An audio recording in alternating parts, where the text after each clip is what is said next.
soleil, tenue légère, température proche de 30 degrés, bronzage apparent ou en cours de perfectionnement. L'été, vos magazines vous le rappellent chaque année, l'heure serait à l'envie. Été, saison du désir, du plaisir et de la libido à son paroxysme. Alors voilà des unes d'été de Marie-France. Le numéro de juin, donc voilà, sexe, 7 jours pour le faire recraquer. Juillet-août, c'était tromperie, fidélité, à quoi marche votre libido. Et le numéro de septembre, donc qui sort en août, là, qui sort dans quelques jours. Sexo, nos astuces pour plus d'abandon et de plaisir, et qui est vraiment voilà, une idée de lâcher prise, de bien-être et de comment être au top. D'après un sondage réalisé en début d'été, la libido serait dépendante du facteur météo. Ainsi, les Français seraient comme pour le temps divisés entre pluie et libido en Berne au nord et soleil et désir en verve au sud de la Loire. Étude réalisée par ce site de rencontre sur Internet. Alors cette étude Glidden, réalisée sur un échantillon donc, de 1501 personnes, démontre en fait que 69% des résidents en Bretagne se trouvent impactés négativement, en tout cas au niveau de leur libido, par cette météo maussade, justement. En fait, si vous voulez, le top 5 des régions négativement impactées, vous pouvez le lire ici. Hein. Voilà, Bretagne. Effectivement, Bretagne, Île-de-France, Nord-Pas-de-Calais, Pays de la Loire et Poitou-Charentes. Avec 157 jours de soleil en moins par rapport à la moyenne nationale, la Bretagne caracole en tête des régions victimes d'une baisse de l'appétit sexuel. A l'inverse, c'est à Cannes, Marseille et Montpellier que l'envie est la plus prononcée et les plus sensibles au climat sont les femmes. 77% d'entre elles sont plus demandeuses au soleil.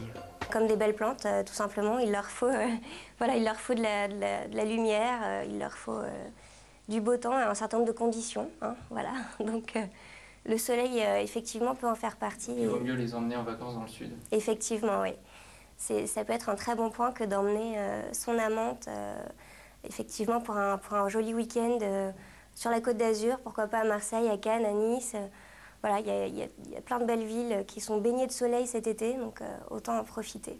L'été ne fait pas de miracle non plus. Si vous avez une sexualité à la peine le reste de l'année, il n'y a pas de raison que subitement le 21 juin, ça soit la fête d'essence, vous voyez. Donc simplement, on a peut-être plus envie de s'abandonner, on a plus le temps.